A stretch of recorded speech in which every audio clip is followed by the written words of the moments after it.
Anak-anak muda waktu ngambil keputusan untuk menikah, mereka enggak tanya sama orang tuanya, enggak tanya sama kakaknya, gimana menurut papa mama, koko, cici tentang calon pasangan hidup saya. Mungkin ada yang tidak direstui. Saya pernah katakan tidak direstui orang tua itu kita lihat dua. Yang pertama, esensi atau tidak esensi. Ya, kalau tidak esensi, contoh, ngapain kamu sama dia? Dia pendek, nanti anakmu pendek. Itu enggak esensi. Kok kamu sama dia sih? Dia kan hitam, dia kan keriting, dia kan pesek, dia enggak ganteng, dia enggak cantik. Dia kan suku ini, suku itu enggak esensi. Yang esensi adalah kalau orang tuamu dan kakakmu menasehati kamu, percayalah itu untuk kebaikanmu. Katakan amin. Mereka tidak diuntungkan oleh pernikahanmu. Mereka mau kamu bahagia dalam pernikahanmu. Katakan amin. Saya seorang mama. Saya mau anak-anak saya bahagia. Saya tidak mau selama mereka tinggal di rumah, kami lindungi mereka, kasih mereka makan yang baik, kasih mereka pakaian yang baik. Kami lindungi mereka, kami urus waktu mereka sakit. Tapi ketika mereka menikah, mereka disia-siakan sama pasangan hidupnya. Saya percaya orang tua di sini mau yang terbaik buat anaknya. Amin. Bukannya orang tua matre. Tapi ini sangat esensi ketika kita melihat calon pasangan hidup anak kita. Tidak mau bekerja, satu. Pemalas, dua. Anak orang kaya belum tentu mau kerja. Yang kedua, malas. Ketiga, punya sifat kasar. Saya nggak mau anak saya dipukul. Yang keempat, suka judi. Yang kelima, suka minum.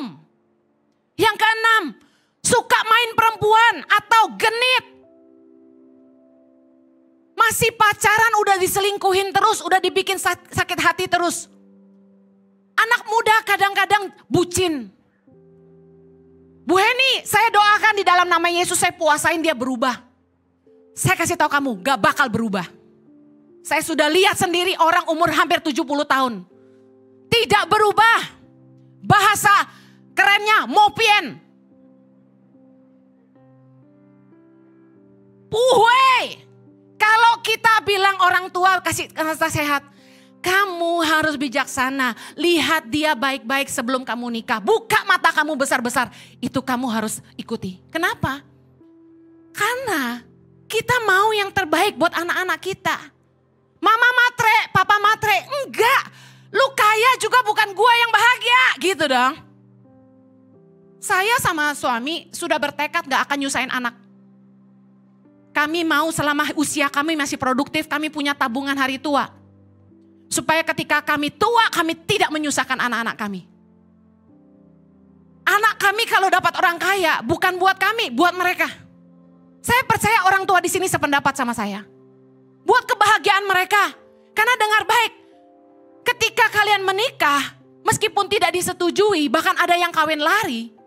Lalu kalian punya anak, ketika suamimu tidak bisa beliin susu, ketika suamimu selingkuh, ketika istrimu selingkuh, tidak tanggung jawab, tidak ngurus kamu, tidak ngurus anakmu. Anda cari siapa? Mama, nasib banget kok mama tuh ya. Mama, aku mau kerja, urusin anakku ya. Mama, aku diusir suami, aku pulang ke rumah ya. Berapa banyak orang yang menikah, pernikahannya tidak disetujui orang tuanya, tidak mau dengar, maksa nikah. Lalu ketika mereka tidak bahagia, mereka pulang ke rumah. Dengar baik, kalau kita ingin jadi orang bijak, mari rendah hatilah untuk mau menerima didikan, untuk mau ditegur. Dengarkanlah nasihat yang baik, jadilah orang yang mau diajar, yang mau rendah hati, katakan amin. Nasihat orang yang mengasihi kamu itu untuk kebaikan kamu, bukan mereka. Mulai 15 Oktober 2023, ibadah Impact Community Indonesia akan bertambah menjadi 5 sesi. Ibadah jam 8 pagi, jam 10, jam 12 siang, jam 3 sore, dan jam 5 sore. Seluruh ibadah berlangsung on-site di Mall of Indonesia, lantai P3, Kelapa Gading, Jakarta Utara. Bagi jemaat yang ingin mengikuti secara online, ibadah live streaming dapat diikuti pada pukul 10 pagi waktu Indonesia Barat di YouTube Impact Community Indonesia